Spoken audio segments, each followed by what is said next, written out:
온라인으로 예배 드린 지가 벌써 이제 3주째 되고 있습니다. 신앙생활 하면서 이렇게 오랜 시간 동안 함께 예배 드리지 못하고 함께 하지 못했던 것이 이런 적이 있었나라는 생각이 들 만큼 조금 긴 시간 동안 이렇게 함께 예배를 드리지 못하고 있습니다. 그동안 우리 성도님들 평안하셨는지 안부를 묻고 싶습니다. 신앙생활을 함에 있어서 우리가 더욱더 모이기를 힘쓰고 마음을 다해서 함께 해야 됨에도 불구하고 지금 상황과 형편이 그렇지 못함을 우리가 너무나 잘 알고 있습니다.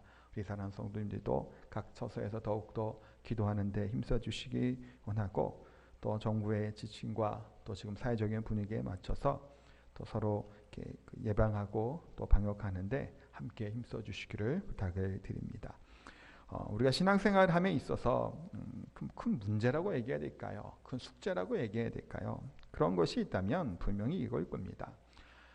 신앙생활 하는데 그 하나님의 능력, 은혜들을 얼마나 우리가 체험하고 살아가느냐라고 이제 질문을 한다면 거기에 대한 대답은 어떠한 대답을 하실 수 있을까요?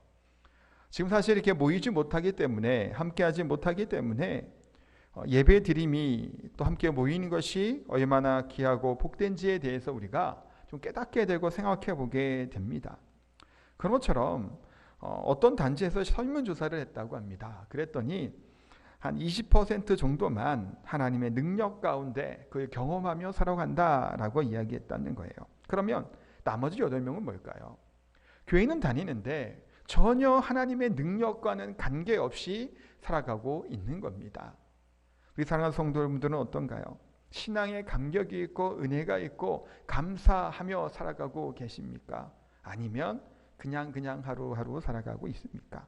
아마도 지금 이 질문 앞에서 우리는 일상적으로 항상 모였던 그곳, 교회에 모이지 못하고 함께 교제하고 나누지 못했던 것이 평소에는 몰랐겠지요. 그러나 지금 같은 사태에 이르러서 얼마나 그것이 귀하고 감사한 일인지 아마 돌아보는 시간들을 갖고 계실 줄 압니다.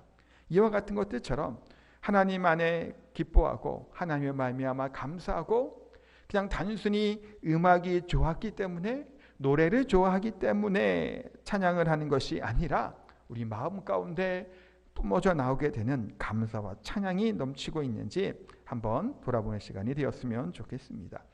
우리가 그동안 에베소서 1장 말씀을 묵상을 했습니다. 지난주에 잠시 예배 말씀을 받고 계속해서 이제 1장 말씀을 봤는데, 바울은 1장에서 그들에게 은혜와 평강이 있을지어다 라고 이야기한 이후에 찬송하리로다 하나님이라고 하며 1장에 찬송에 대한 얘기들이 나옵니다.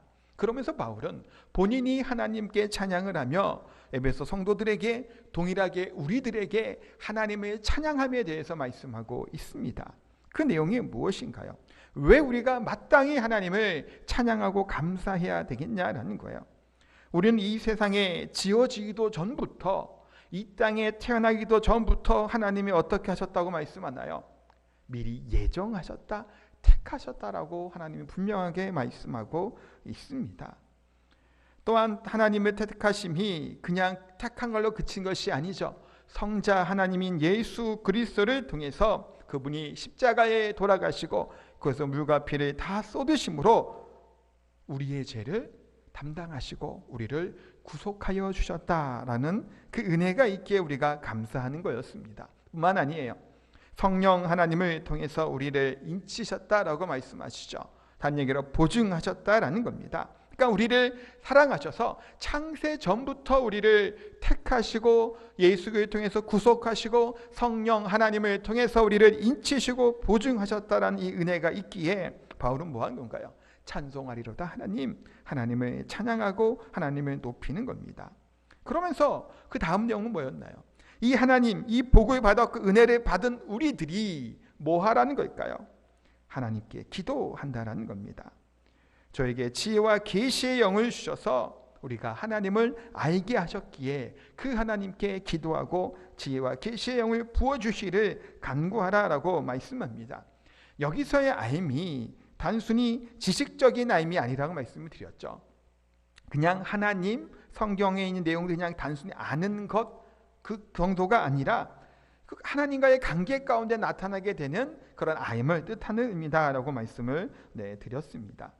또 우리의 마음의 눈을 밝혀주셔서 우리에게 뭐 어떠한 소망을 주시나요? 우리를 부르신 이 소망, 소명, 이와 같은 것을 주신 하나님, 또 우리를 하나님의 기업을 삼아주시고 하나님의 영광 가운데 살아갈 수 있도록 우리를 부르신 하나님의 풍성함이 얼마나 큰지 이 은혜를 찬양하지 않을 수 없었다라고 고백하며 말씀하고 있습니다. 이와 같은 은혜를 경험한 우리들, 또 우리들의 바울의 삶, 에베소 성도들의 삶, 우리의 삶은 어떤가요? 신앙의 감격과 은혜 가운데 살아갈 자들이다라는 겁니다. 그런데 보면 어떤가요? 신앙의 감격과 은혜들, 회복들이 온전하지 못하게 살아갈 때가 너무나도 많다라는 겁니다. 그래서 오늘 2장에서는 신앙의 감격을 회복하고 은혜를 회복하기 위해서 우리가 어떠한 처지에 있었고 어떠한 은혜를 받은 존재인지를 깨닫는 것이 매우 중요하다라는 겁니다. 지금 같은 상황 가운데 우리가 다시금 우리들의 이런 은혜들을 돌아볼 때 큰 은혜가 있을 줄 믿습니다. 오늘 본문은 두 문단으로 나눠질 수 있어요. 뭐냐면 첫 번째는 1절부터 3절까지 말씀이 한 문단 내용이고, 그 다음은 4절부터 7절까지가 두 번째 문단으로 나누어져 있습니다. 먼저 1절에 3절까지 내용을 보면 구원받기 전에 우리의 상태가 어떠한지, 어떠한 존재인지에 대해서 잘 말씀해 주고 있습니다. 왜 은혜가 없을까? 왜 감사가 없을까? 물론 지금 상황은 그렇게 감사와 은혜가 넘칠 상황은 아니죠. 그러나 그럼에도 불구하고 본질적으로 우리가 하나님께 감사할 수밖에 없는 이유는 구원받기 이전, 우리에게 은혜를 베푸기 이전에 우리의 상태가 어떠했는지를 깨닫게 될 때 우리는 이와 같은 환경 가운데서 우리가 감사할 수 있다라는 겁니다. 그래서 바울은 우리의 구원받기 전의 상태가 어떠했는지를 성경 오늘 본문을 통해서 잘 설명해 주고 있습니다. 성도로서 능력 있는 그런 삶을 살기 위해서는 또 어떻게 해야 될까요? 우리의 신분과 내가 어떠한 존재였는지를 깨달아 알게 될 때 우리는 능력 가운데 살아갈 수 있는 겁니다. 감사하는 것을 감사한 줄 모르고 살아가게 될 때 우리는 기쁨이 없고 능력이 없지요. 우리가 잘 알고 있는 누가복음에 보면 탕자의 비유가 나옵니다. 탕자의 비유에 보면 두 명의 아들이 있죠. 잃어버린 아들에 대한 비유다라고도 얘기할 수 있을 텐데, 작은 아들은 세상에 관심이 많았습니다. 특별히 돈에 관심이 많아서 부모 아버지에게 유산을 먼저 상속을 받아요. 상속을 받아서 이걸 가지고 바깥으로 나갑니다. 아버지랑 같이 살지 않고. 그래서 와나요. 자기 마음대로 이걸 어떻게 지금 살아가게 됩니다. 돈에 관심이 많았죠. 물질에 관심이 많았던 이 세상 방법대로 아버지를 떠났던 작은 아들이 있었습니다. 그런데 이 아들이 모든 것을 다 잊어버리고 다시 돌아옵니다. 가진 것이 없죠. 거지가 되었어요. 터벅터벅 걸어오게 될 때 아버지는 밖에서 매일같이 아들이 돌아오기를 기다렸던 이 아버지의 모습을 봅니다. 아버지가 어떻게 하나요? 이 더럽고 거지가 되어 돌아온 아들을 안아주고 또 이 아들에게 새 옷과 반지와 같은 이렇게 줍니다. 크게 이제 잔치까지 베풀어 주죠. 왜 그럴까요? 잃어버렸던 아들이 돌아왔으니 얼마나 기쁘고 감격하였냐라는 거예요. 그런데 이 기쁨과 감격을 모든 가족들이 다 누리지는 못합니다. 함께 아버지와 살았던 큰 아들은 어떤가요? 분노를 하게 됩니다. 아니, 그동안 나는 아버지를 모시고 열심히 이렇게 생활했음에도 불구하고 나와 나의 친구들을 위해서는 한 번도 이렇게 잔치를 벌어주지도 않더니 그냥 방탕하게 돌아다니고 집 떠나 있었던 이 동생을 위해서는 이 큰 잔치를 베풀어 주신 이유가 무엇이겠냐라는 거예요. 분노가 솟구쳐오게 됩니다. 이것을 볼 때는 뭘까요? 이 비유를 하셨던 이유가 단순히 두 번째 아들만 잃어버린 아들을 찾았기 때문이만이 아니라는 거예요. 동생은 이방인을 뜻하는 겁니다. 그 다음에 형은 하나님을 잘 섬긴다고 얘기할 수 있는 유대인을 뜻하는 비유입니다. 그러면서 예수님께서 말씀하시고자 하는 게 뭘까요? 동생, 작은 이 아들만 돌아왔다라고 하는 것을 이야기하는 것은 아니에요. 세상의 가치관과 세상의 방법들로 살아갔던 이방인 동생은 죄인이죠. 그러면 큰아들은 뭐 어떨까요? 아버지 집에 거하고 살았습니다. 겉으로 보여주는 모습은 어떤가요? 아버지에게 충성하고 순종하는 자의 모습이었습니다. 유대인들이 그랬다는 거예요. 근데 아버지를 향한 분노가 일어나게 돼요. 아버지가 이 동생을 사랑해서 그를 위해 잔치하는 것을 못마땅하게 여긴 겁니다. 큰 아들 마찬가지로 뭔가요? 죄인이다라는 것을 보여주고 있는 것이 이 잃어버린 아들 탕자에 대한 비유다라고 얘기할 수 있습니다. 뭔가요? 둘 다 죄인이에요. 우리 인간은 어떠한 존재라는 걸까요? 모든 사람이 죄를 범하였음에 하나님의 영광에 이르지 못한다라는 것을 알려주는 비유 중에 하나가 바로 이 잃어버린 아들 탕자의 비유다라고 얘기할 수 있습니다. 우리는 다 어떤 존재인가요? 다 죄인이라는 거예요. 한 목사님의 체험담을 제가 한번 소개해 드리겠습니다. 이분이 신학생 시절에 강원도 영월 아실 거예요. 동강이라고 하는 곳에서 래프팅도 하고 이렇게 하는 데가 있어요. 그쪽에 자원봉사를 갔다고 합니다. 그러다가 이제 8월에 이제 더운 이제 날씨 가운데 이제 휴식을 취하게 되는데 당시에 이제 그 신학교에서 이제 갔으니까 이제 강을 건너기 시합을 했답니다. 근데 이제 남자들이 이제 수영해 갖고 강을 건너가는 거예요. 근데 이분은 수영을 못했던 거예요. 잘. 또 물이랑 친하지도 않습니다. 저도 하여튼 그래요. 근데 이제 주변이 어땠을까요? 여학생들이 막 격려를 하는 거예요. 열심히 하라고 하니까 남자들 다 그렇잖아요. 막 여자들이 막 하라니까 어때요? 무섭고 싫고 하기 싫음에도 불구하고 이분이 물과 길을 갖고 건너갔다라는 거예요. 근데 원래 수영도 잘 못하고 물이랑 친하지도 않다 보니까 한 강 중간쯤 가다가 이 갑자기 두려움이 몰려왔다라는 겁니다. 그러니 어땠을까요? 몸이 굳기 시작하죠. 더 이상 건너가지를 못합니다. 강물에 휩쓸려 떠내려갔다라고 해요. 그랬더니 옆에 있었던 전사였던 한 친구분이 튜브를 가지고 와서 헤엄쳐서 건져냈다는 거예요.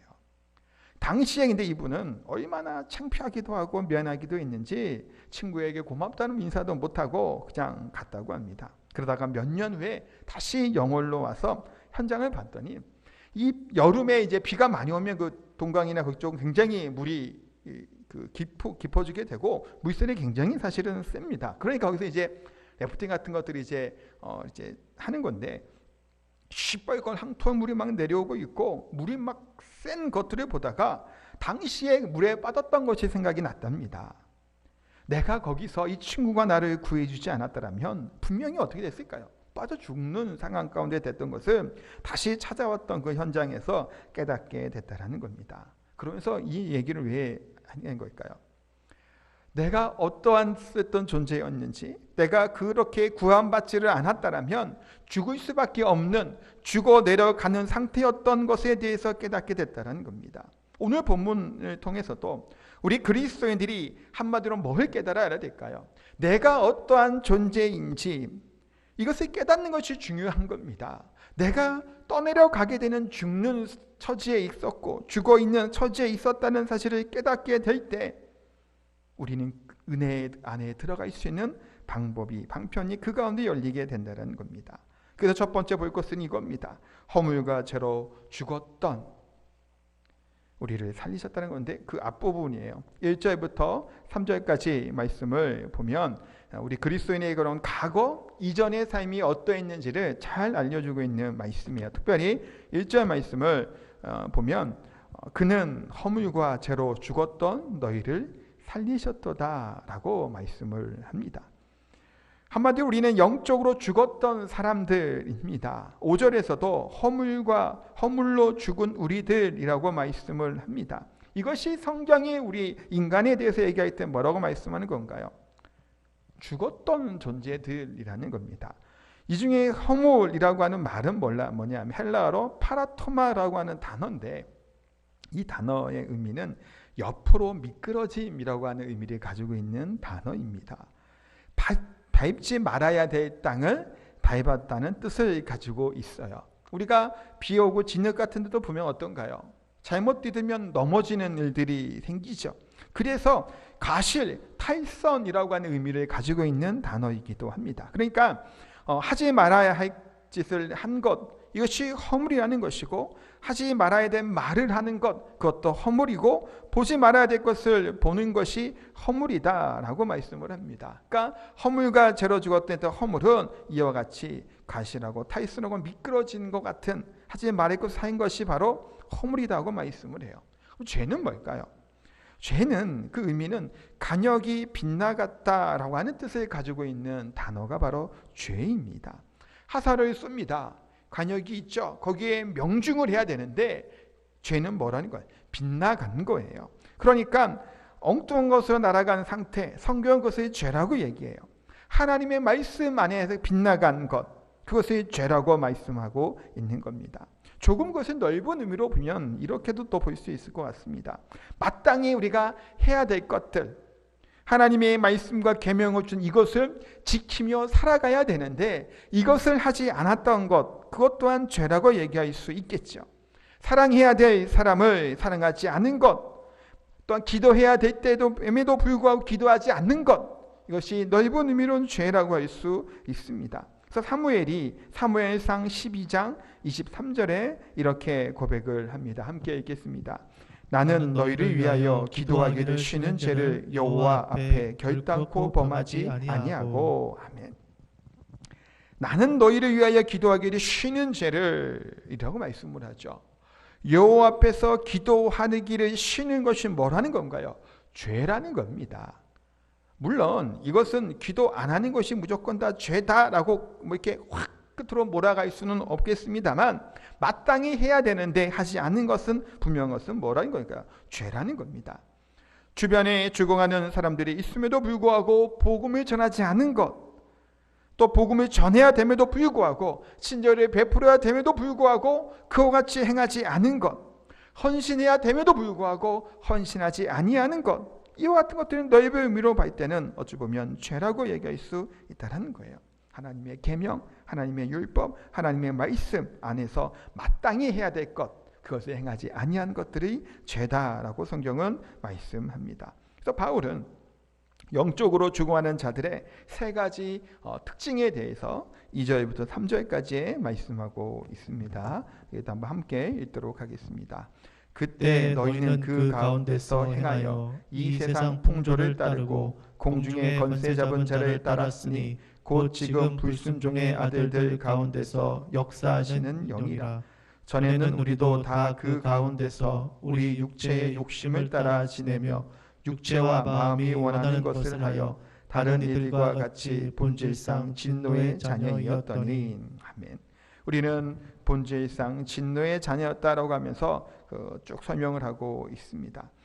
영적으로 죽어있는 자들, 영적으로 이와 같이 사망에 처해있는 자들의 인생의 삶은 세 가지를 지배를 받고 살아간다라고 말씀을 하고 있습니다. 첫 번째가 세상입니다. 두 번째가 마귀, 세 번째가 육체라고 얘기하죠. 먼저 이제 2절에 보면 세상 풍조를 따르고 라고 말씀을 합니다. 영적으로 죽어있는 자들의 특징은 세상의 풍조를 따르는 겁니다. 잠시 세상에 살아갈 이 세상 가운데 지나가고 영원하지 않은 이곳에 뭐 하는 걸까요? 가치를 두고 살아가는 자들이다라고 말씀하고 있습니다. 이들에게 가장 중요한 것은 뭘까요? 이 세상의 유행들이에요. 이 세상에서 말하고 있는 것들이에요. 이 세상 사람들이 바라보는 것들, 그것이 중요하다라는 겁니다. 그래서 남이 나를 어떻게 보는가, 그것이 어떤 면에서는 중요해요. 이 세상의 기준은 무엇일까요? 아마도 많은 사람들이 이 세상의 기준을 꼽으라라고 하면 돈이라고 이야기를 할 겁니다. 세상에서 가장 중요한 것은 돈. 물질이 그만큼 중요한 가치를 가지고 있습니다. 물론 민주주의고 자본주의 사회를 살아가는 우리들이 물질에 대한 것, 돈에 대한 가치를 그러니까 뭐 이렇게 인정하고 살아가는 것은 분명하지만 이것이 가장 중요한 기준이 될 때가 많다라는 거예요. 때로는 어떨까요? 어떠한 차를 타고 있는가? 그것이 때로는 중요합니다. 몇 평짜리 집에서 살고 있는가? 은행에 돈은 얼마나 가지고 있는가? 사람을 평가할 때도 그 모습 그대로 평가하는 것이 아니라 그 사람이 가지고 있는 무슨 물질적인 것들을 가지고 이 사람을 판단할 때가 너무나도 많다라는 겁니다. 얼마큼 부동산과 재산이 있는 것이 사실은 중요하지 않음에도 불구하고 우리가 구원받기 전에 우리들의 모습들, 세상 풍조를 따르는 겁니다. 이 세상의 관심이 온통 그 가운데 있다라는 거예요. 좋은 브랜드의 옷과 신발을 입어야만 하는 또 어린 청소년들의 모습을 우리가 잘 알고 있습니다. 그들만 그렇지가 않죠. 명품이라고 하는 것들을 가지고 다닐 때 이 명품이 나를 가치를 이게 여겨줄 것, 가치를 올려줄 것이다라고 착각을 하면 살아갈 때가 또한 많다라는 겁니다. 물론 좋고 괜찮은 물건들을 쓰는 것이 문제가 된다는 얘기는 아니에요. 그러나 이것이 우리들의 직위와 우리의 위치를 판가름하는 것이 아니라는 겁니다. 어떤 사람들은 학위를 따기 위해서, 명예를 따기 위해서 노력하는 자들을 또한 보게 됩니다. 또 어떤 사람들은 권력을 탐하기도 합니다. 좀 있으면 이제 총선을 이제 눈앞에 두고 있죠. 총선을 준비하고 있는 사람들은 뭐 하는 거예요? 그들의 관심은 온통 권력에 그들의 중심에 눈이 있음을 보게 됩니다. 이것이 뭘까요? 세상의 풍조를 따라 살아가는, 세상의 방법대로 살아가는 자들의 모습이에요. 두 번째는 뭔가요? 둘째는 마귀에 대해서 말씀하고 있습니다. 2절에 이렇게 표현하고 있습니다. 한 번 더 읽겠습니다. 공중에 권세 잡은 자를 따랐으니 곧 지금 불순종의 아들들 가운데서 역사하는 영이라. 마귀입니다. 공중에 권세 잡은 자, 마귀, 사탄을 뜻하는 표현이죠. 많은 이 세상 가운데는 뭐가 그 배후에 있다라는 걸까요? 마귀가 있다라는 겁니다. 사탄이 있다라고 말씀하고 있습니다. 우리가 보이지 않는 하나님을 믿고 따르고 순종하고 있죠. 그렇다는 얘기는 뭘까요?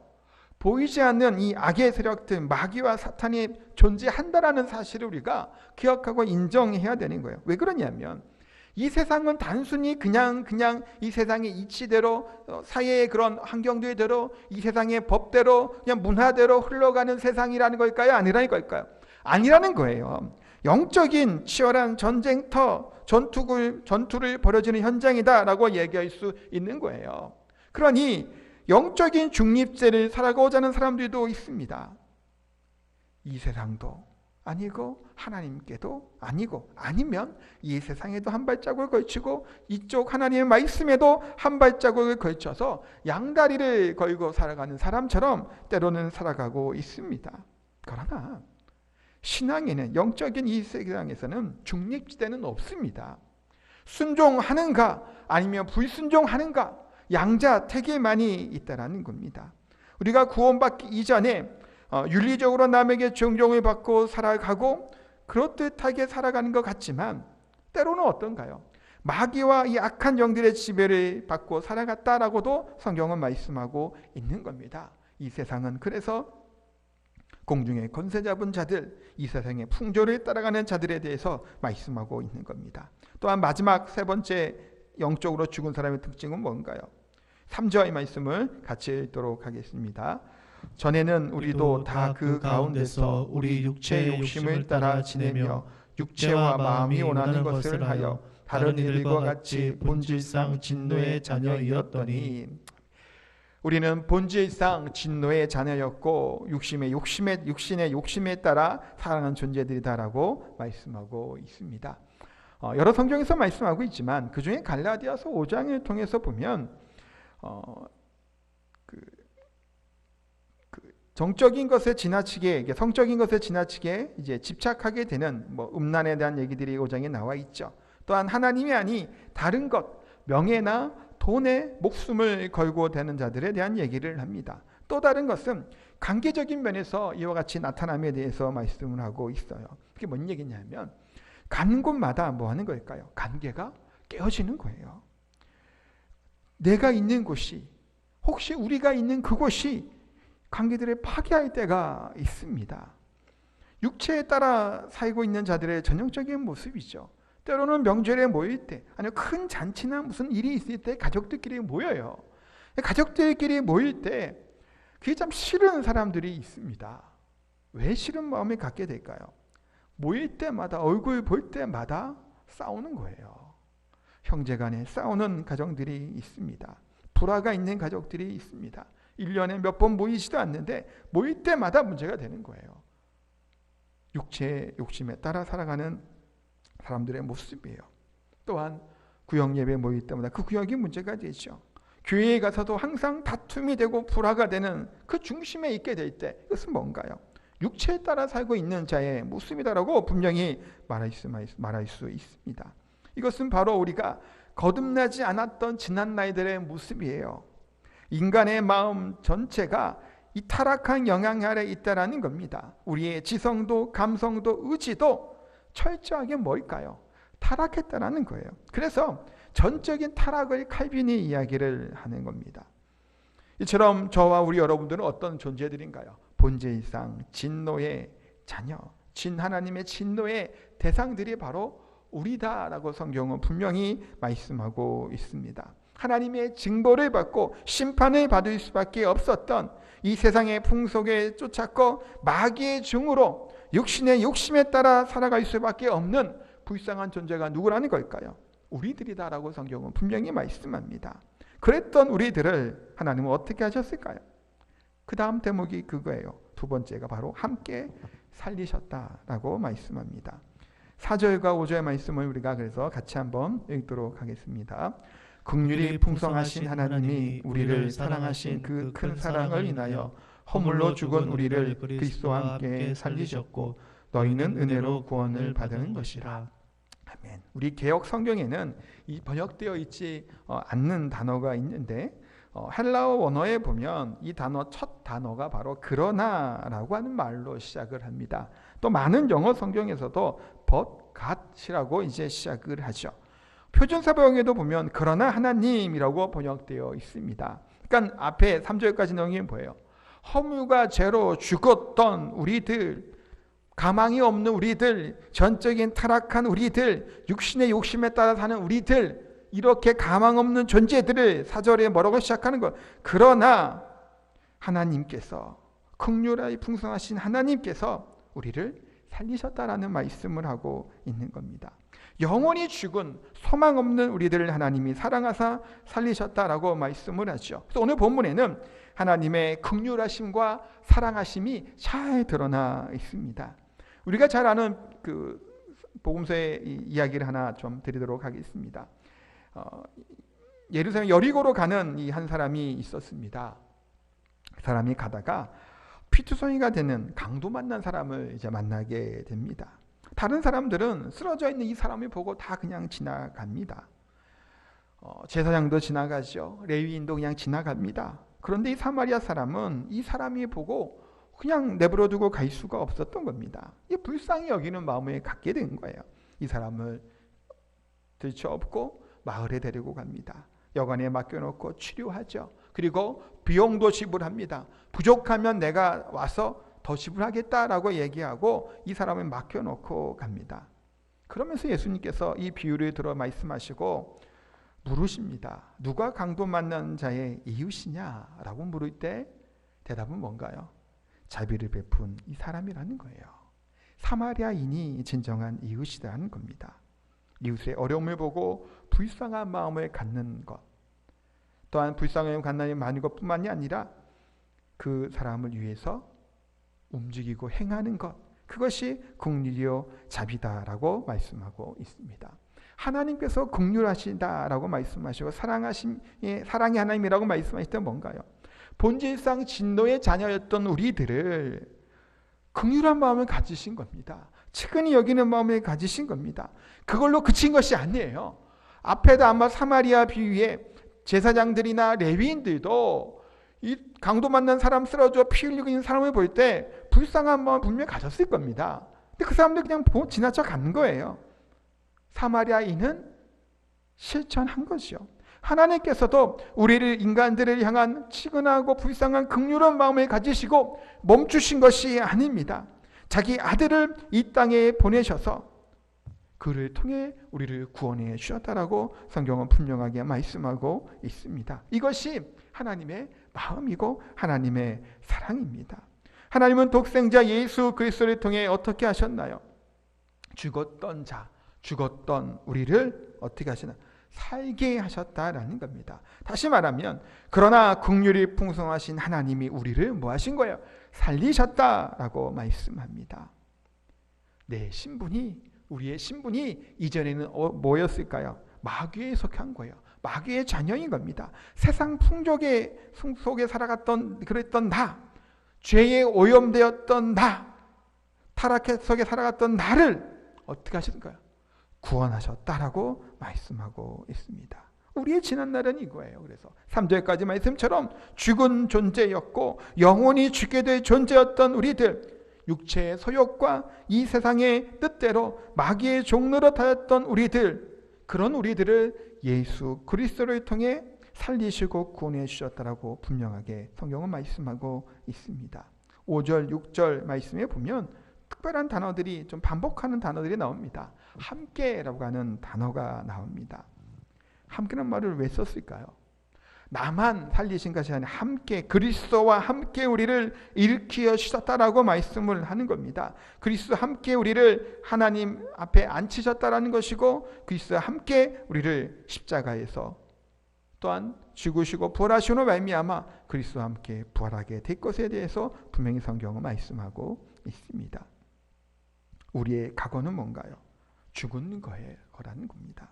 이제는 우리는 진노의 자녀가 아니라 하나님의 자녀가 된 줄 믿습니다. 그래서 우리는 어떠한 신분으로 바뀐 걸까요?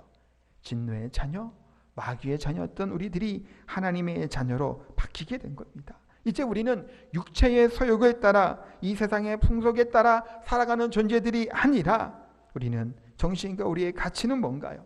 하나님의 말씀인 것이고, 죄와 허물로 죽었던 우리들이 죄라고 하니 간역을 빗나가는 존재로 살아가는 것이 아니라 정확하게 하나님의 말씀 안에 순종하는 존재로 우리가 살아가는 존재가 되었다는 겁니다. 그래서 우리는 은혜와 복을 누리며 살아가는 존재인 줄 믿습니다. 그래서 다윗은 어떻게 고백을 하나요? 죄를 지었을 때 다윗의 고백은 뭔가요? 나의 구원의 즐거움, 기쁨을 회복시켜 달라고 고백을 하는 겁니다. 하나님에 떠나서는 살 수 없는 존재임을 다윗은 처절하게 느끼고 하나님께 고백하고 있습니다. 사랑하는 성도 여러분, 이제 우리는 마귀의 자녀들이 아니고 또 마귀의 다스림을 받는 존재들이 아니고 육체의 소욕 따라 살아간 존재들도 아니고 이 세상이 좋아하고 따르는 이 세상의 가치만 따라 살아가는 존재들도 아닌 줄 믿습니다. 성령의 지배를 받고 성령의 인도하심을 받아 살아가는 존재인 줄 믿습니다. 사랑하는 성도 여러분, 우리는 이러한 놀라운 특권을 가진 자가 바로 우리들이라는 사실을 다시금 기억하시기 바랍니다. 나를 살리시고 일으켜 주시고 하늘의 영광의 보좌에 앉으신 그 소중한 존재가 나라는 거예요. 그래서 지난번에 우리 설교할 때 말씀드렸죠. You are special. 특별한 존재다라는 겁니다. 더 이상 우리는 죄의 종노릇하는 존재가 아닌 하나님의 영광의 자녀인 줄 믿습니다. 여러분들은 누구신가요? 만세 전에 우리를 택하신 받은 하나님의 자녀인 줄 믿습니다. 여러분들은 또한 누구신가요? 나를 위해 십자가의 저주와 고통을 당하시고 물과 피를 흘리심으로 우리를 구속해 주시고 구원해 주신 하나님의 자녀인 줄 믿습니다. 또 여러분들은 누구신가요? 보혜사 되시는 성령께서 어디로 가든 어디에 있든지 나를 은혜 가운데 붙잡아 주시고 보증하시고 인치셔서 항상 가장 귀하고 소중한 존재로 여기시는 사람들이 바로 여러분인 줄 믿습니다. 지금이 참 시대가 어려운 시대를 살아가고 있습니다. 그럼에도 불구하고 우리들의 소망과 기쁨은 바로 여기에 있는 겁니다. 지금 환경들은 어렵지요. 상황들은 어렵습니다. 그럼에도 불구하고 하나님께 감사할 수 있고 하나님께 영광 올려드릴 수 있는 이유가 바로 이 이유 때문이라는 거예요.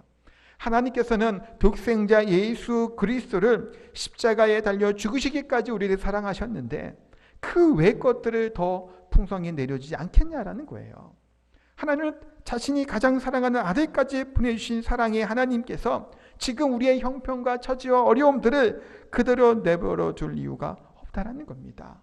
이 은혜 안에 거하는 저희들이 되기를 소원합니다. 때로는 우리가 여전히 죄를 짓고 절망 가운데 빠져 있죠. 이 세상으로부터 조롱을 당하기도 합니다. 비웃음을 당하기도 합니다. 비판의 대상이 되기도 합니다. 그러나 그럼에도 불구하고 은혜 안에 거하게 될 때, 이 영광 안에 거하게 될 때, 하나님의 사랑 안에 거하게 될 때 베푸신 은혜로 말미암아 감사할 것이고, 그 은혜로 인해 죽었던 우리를 살렸던 이 은혜가 있기에 어느 곳에 있든 어떤 상황이 있든지 간에 감사와 은혜가 넘칠 줄 믿습니다. 이와 같은 은혜로 지금같이 어려운 환경을 이겨내고 또한 부활의 기쁨과 감사를 누리며 살아가는 저 우리 성도님 되시기를 예수님 이름으로 축복하고 기도합니다.